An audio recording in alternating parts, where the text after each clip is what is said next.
this computer. Welcome to the Camp Constitution Report with your host, Hal Shurtleff. This report is heard on our YouTube channel, our Rumble channel, our Podomatic, that's in audio only, as well as Spotify, Amazon, and a whole bunch of others. We are not threatening Joe Rogan, however, although we would like to get more and more listeners and viewers. So please, if you like what you hear or you see, please share it and subscribe to the various format that you happen to be accessing this program on. This report is brought to you by Camp Constitution, which, among other things, runs a week-long family camp. And our week-long camp is coming right up, July 13th to the 18th. We still have availability, and we have a great lineup of instructors and activities from marksmanship to martial arts to field trips, hiking, swimming, all kinds of great things. And some of the best informed I should say, uh, teachers and instructors, probably some of the best in the nation. And our website is campconstitution.net.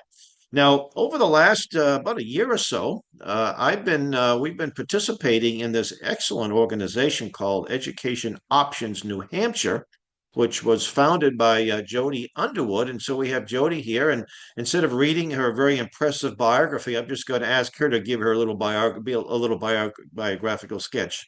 Jody, thank you for coming on. Hi, sure. Thanks for having me.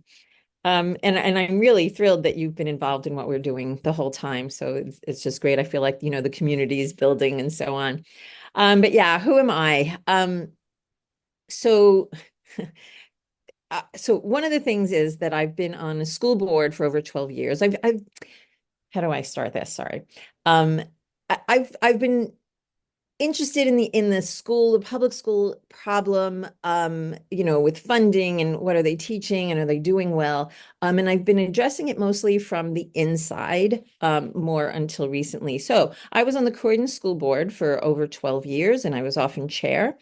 I'm involved in the School District Governance Association. I'm on their board and have been since the inception.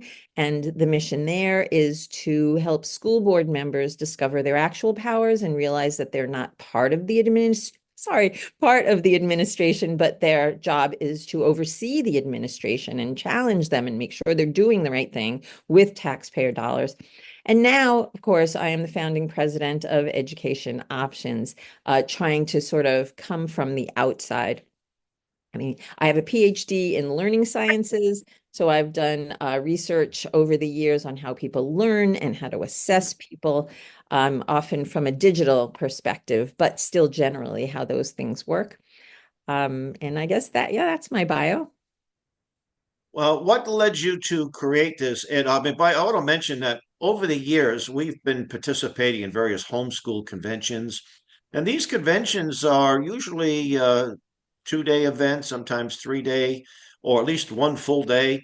But I like your little format because it's 2 hours, 2.5 hours, and it's more designed to reach out to the local community, where a homeschool convention might draw people from a whole region, like New England. And that's great. That's a great place to meet, network, and get resources and meet other homeschoolers. Of course, your mission isn't exclusively homeschooling. Your mission includes alternatives to public education. Correct. Boy, you threw a lot out there. So, yes, our mission is to help families understand all their education options, starting from homeschooling, micro schools, learning centers, as well as activities for homeschoolers, but then leaning more also into more formal environments like charter schools and private schools.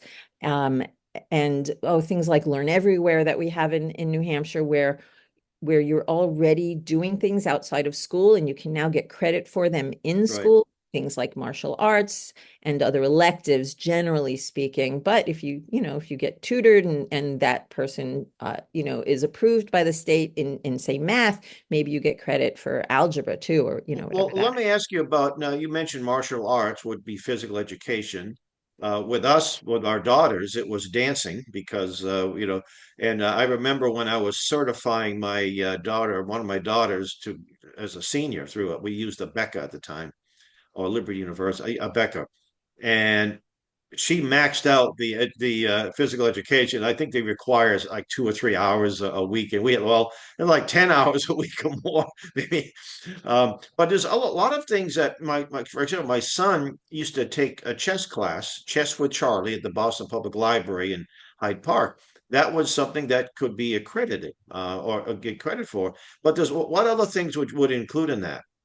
Maybe 4-H membership and activities. I would imagine. I know that a flight school in Laconia got approved. So if you can take, flying Oh, lessons, you get credit. So it's one of the different kind of things that I've seen there. But yeah, usually yeah. There's a it's more lot. like dance. Yeah. There's a lot that we don't really, you might take a course, a gardening course, or anything, and so many online. I mean, I could imagine, what like Hillsdale College offers so much, and you could just get credit for taking their Constitution courses or courses on history, world history, etc. Yep. That's right. And And you can see on the Department of Education website in the alternative pathways section who the current approved places are. And if your place isn't approved, they can go through approval and it's they can not an they can onerous get it. Yeah, process. Yeah. yeah. Now, your mission is strictly New Hampshire, but we do have people kind of fall in. We see people from other states. But if you're watching this program and listening to it, you say, well, it doesn't apply to me. I don't live in New Hampshire. There are lots of organizations similar to yours. And if you don't have one, well, start one. And I'm sure you'd be able to offer help. They could probably look at your website and use that as a template for their own website, I would imagine. Yeah, absolutely. And we've developed this website to be able to expand. So somebody could even use the base of ours for their own. We could figure out how to make that happen. But yeah, organizations like mine are called education navigation sites. Um, Hmm. there's a place in Arizona that does it, and they have 3 states that they have on their website. I'm blanking on their name right now. There's one in Pennsylvania, and every now and then I hear about more and more. So there's a need for organizations like us. Like there's a gap that we're trying to fill. The more I talk to people, the more I see that they think they have 2 options, right? If they're not happy with their public schools, they can either homeschool, but they have to do it by themselves, or Hmm. they can or there's private schools and well they're too expensive, and that's where their understanding ends. So there's misconceptions in there, right? With homeschooling. So, for example, we got a call from somebody saying, both of my kids aren't appropriate for the local public school. One is bored and one is falling behind. What do I do? I can't homeschool. I live in the middle of nowhere. So, where do you live? They live in Canaan. They live in the Upper Valley. So, guess what? It's not the middle of nowhere. And there's a thriving homeschool community in that Hmm. area. And she didn't know that, right? Um, and so then I said, well, you don't have to do it by yourself. You can do something like a homeschool co-op where a few families get together and share the burden, if you will, and go on field trips. And, that's where socialization comes in. And you can even share what you teach. She's like, we're allowed to do that? That Yeah, was yeah, the yeah. response. Yeah, And there's also interrupt a second, but there's a lot of folks that retired school teachers. There's a plumber that might be able to offer their help. There's math teachers. People will even so. There's all kinds of volunteers that were part of this co-op, and they have guest speakers and lecturers. So it's not just showing up at the local library once a week and lamenting how tough it is to homeschool. They're very yeah, vibrant entities. that's absolutely right. And that's volunteers, but you can also pay for somebody to come teach your kids That's stuff. right. You do That's it as right. a Yeah. group, and so your costs go down and so on. And people don't even know how inexpensively you can homeschool your kids, right? Most people say it costs less than $1,000 a year per kid to homeschool them. And so even that is an interesting thing for people to learn about. Yeah. Yeah, I think one of the criticisms of the homeschool community, and maybe it's not right to say criticism, but they're so busy, you know, doing their homeschooling that they don't have a lot of time to promote their local organizations or even statewide organizations. And there's a lot of people that aren't aware of these entities, Mass Hope, for example, Homeschools of Maine. Then you have the various co-ops, like mentioned in Canaan. All the parent didn't know they even existed. And I think that's why Ed Op is so important, is to connect people to these organizations and these local groups. We had an ed op in our church in Alton, and we didn't have a big attendance, but we discovered that there's a homeschool group right in next door in Barnstead, Yeah. that makes it the library. I didn't know that, but we didn't have this event, and we got enough people at our local church that had an interest in creating, and it doesn't have to be a church-based thing. It could, but a lot of churches are willing to open up their doors to homeschoolers. So I think that will be the case where it won't be run by the church, but it'll be run by people maybe that are part of the church but independent, but the church will host it. And you Yes. look at all of these church buildings, these beautiful buildings that have to stay warm during the wintertime. They have to keep the heat on, or the pipes will freeze. And they're not really that they're underutilized. They may have Sunday service, they may have a Wednesday service, but for the rest of the week, that big, beautiful building that could be used for so many other things. So that's sort of a challenge to those listening and think, hey, how about your church? Or maybe not your church, but what about your Legion Hall? I know you have to rent it out, but maybe you can open it up to the homeschool community or whatever civic organization you belong to. There's a place that all you really need for homeschooling, internet access, maybe, might need that if you're doing some kind of online program, or a place that will accommodate a number of people. And it could be as little as a dozen, 6 people or more.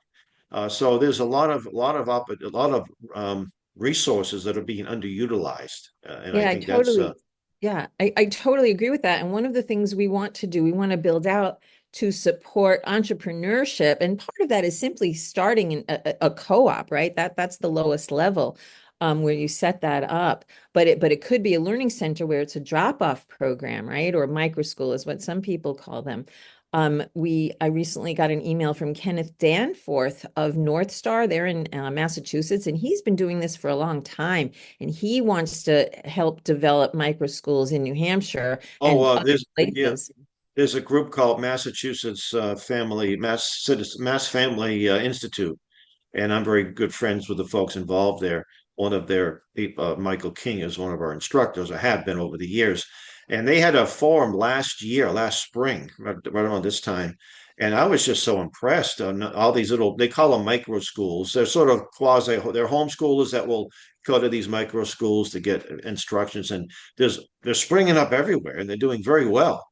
Yes. You think Massachusetts would be the last place, and actually Massachusetts, we homeschool right in Boston, and we didn't have any problems. Sometimes you're in the belly of the beast, but nobody. I would tell people, well, the schools in Boston are so bad, they don't have time to harass the homeschoolers, so they just left us alone, you That's know. great. So No, that's excellent. And the laws in New Hampshire for homeschooling are pretty good. They're not the best in the country, but they're not onerous at all, I don't think. Um, so, no, I'm just maybe gonna. Okay, I'm sorry. yeah, maybe this is a good time to look at the website too. Yeah. All right. Well, I'm gonna provide them education styles, traditional, non-traditional, and online. Uh, let's look at your mission here. So, 8 expos hosted. Our mission is to provide information, support, and connections to families who want to explore education options. To do this, we hold expos in different regions around the state, connect people to the resources that will help them, and support families in their efforts to educate their children. And you're a 501c3 nonprofit. And that means you accept donations, and of course, if anyone is motivated to help, I'm sure they just go right to their website and make a donation. Yep. Website is edop.org, That's and right. you have a nice team of people. We There's, do. there's We you do. with your impressive resume, My history and there. Kevin Tyson. I see this. He's a really nice gentleman, but autodidact. The guy's a genius, but He's a he's very smart down guy. to earth. And Yep. I don't see Matthew here though. Matthew. He's not on the board, Matt Tiska, but Oh, he is oh, I one of see. Okay, he's part of our leadership team.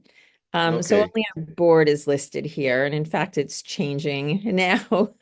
Tom Now Luther, it's you interesting. probably Tom met. Luther, director at large, he said, I read John Taylor Gatto in high school, followed Alliance for Separation of School and State. That was John Taylor Gatto. I actually met him in Vermont at a homeschool event in, not Burlington, Rutland, Vermont. back in the late 90s. He and Sam Blumenfeld, who was a mentor of mine, and of course we host the Samuel Blumenfeld Archive, which is an incredible resource for homeschoolers and educators. And he was very familiar with the separation of school and state movement. The gentleman who founded it passed away, but there's other groups similar to that. Um, oh yeah, and the unschooling movement. I'm very familiar with that. The John, what's his name? On Holt. John Holt. Yeah, that's it. That's right. And Yeah. the Framingham School. And we actually visited the Framingham School some years ago, and I read the book. And although I do appreciate a lot of what they have to offer, some of their philosophy, I do believe in you need some structure.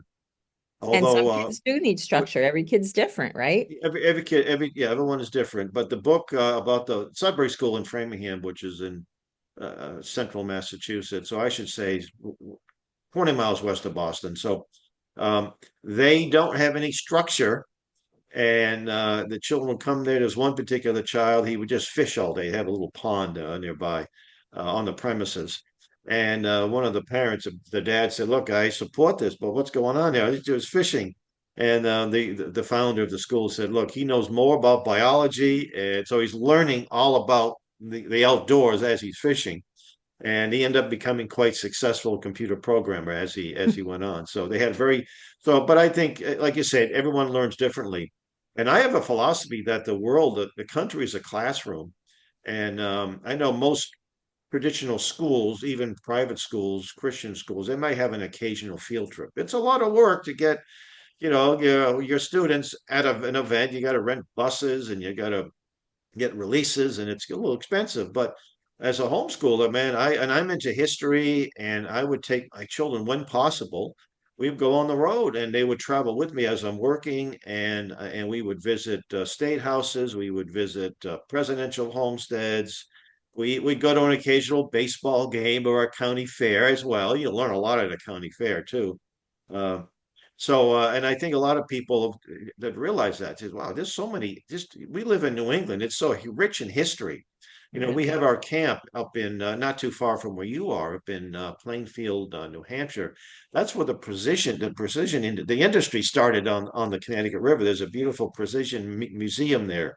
You have all kinds of history around there. You have a Revolutionary War fort that was reconstructed. You have Calvin Coolidge homestead. You have so much just in that short distance, and maybe a 30-mile radius. But that's similar to anywhere in New England where you have such rich history. And you know how many times people will say, "Oh yeah, I live in Charlestown. I've never been to the Bunker Hill Monument, but it's 3 blocks from my house." Take advantage of these things, right? So Yes, anyway, you have a number of events going on. We have one today. we We had one a do. couple of days ago, and Yeah, go to I'm the also upcoming events link. We can, yeah. So and you'll have and again, if you're watching this and you live in New Hampshire and you may want, hey, how can we host one? They can reach out to you. Let's see here. There's a place to contact people. There's a phone number and there's an email. And so here we go. You can yeah. email. And if you have any questions about the options, and you offer consulting, education consulting. Yes, if anybody wants guidance, absolutely. We're Um, going to upload this probably within a day, but so that means we have two events coming up in June. One in Wolfboro, which is right next to me. It's right up the road, so that's going to be hard to miss. That was June 10th. And these are, like I say, these are just 2 hours long. And so you have time between getting off work and before dinner, or just take the time out to get there. And in Upper Valley, what town is that? The Upper it's going to Valley be in Expo? Sunapee. Sunapee, yes. Okay, Yeah, Sunapee. this year. And This and will then be of our course, second annual, but yeah. yeah, and of course you're available to speak to groups if they like to have you speak about your what you do. Yeah. Absolutely, So and motivating it, and what made me do this. I've given talks to a couple of Republican committee meetings, and some other places too. I've been invited to the center right. Hopefully that'll show up one day. Been on a number of podcasts, so it's starting. But I also want to point out that the Bristol Expo is today. You said there is one, but you didn't say where. So oh that okay, yeah. Yep. Well, So that I won't upload this till probably tomorrow, so it would be. But it's uh, just the fact that it's a vibrant entity. Then things are happening, things are being done. So if you like to, you don't have. Do you have You don't have formal membership, do you? Other no, than we the board don't. members, yeah. Yes, So correct. they can just connect, and if you already have something to offer, if you have a after school program, so it's not just a curriculum. It could be after school programs that horseback riding, nature walks, and all kinds Anything. of other things. Yeah, and if you And scroll to the bottom of the page, you'll see like all the way to the bottom. I know you want to get to blog. There's a link that says add your service to our site. So you can enter your own stuff here if you don't see it on our site already. yeah, It's okay, all right. going down, down, down. There it is. There There it is. we Add your service to go. our site. Okay. Yep. Request an edit to your provider page. All right. In case And you're there's based in Claremont? the organization is, yeah, I live in Yeah. Croydon. Okay. Yep. Okay. Yep. Yeah. Okay. Now, do you have a, is that a, you have a do you have an office in No. Claremont? No, No. Okay. it's just a mailing address. Yeah. Okay. Yeah. And you can subscribe to our mailing list on almost any page. If you scroll down a little here, you can see subscribe to stay informed. And we send out weekly emails, often talking about the expos that are coming up, but often other things too. So hopefully it's a good balance of interesting There information. we And go. Subscribe. Yeah. yep, Yeah. anywhere at the bottom. Yep. And you do have a blog. Have you posted much up here? Let's That's see. our email list shows up there. Okay. Yeah. Anything that gets sent out shows up here. Yeah. So you can see what we Yeah. talk Good. about. Okay. Yeah. Yeah. All right. The last Very good. few have Well, been events. thank you for coming on. And I want to thank those of you who are listening or watching. You've been listening to the Camp Constitution Report with your host, Hal Shurtleff, and my guest, Jody Underwood. And to learn more about EdOp, here's the website, edop.org. And you can reach out to Jody. And again, if you're watching this or listening to this in another part of the country, why don't you can still reach out and say, hey, we'd like to get something started here, and how can you help? So with that, we want to thank you, and until next time, may God bless you. Thank you.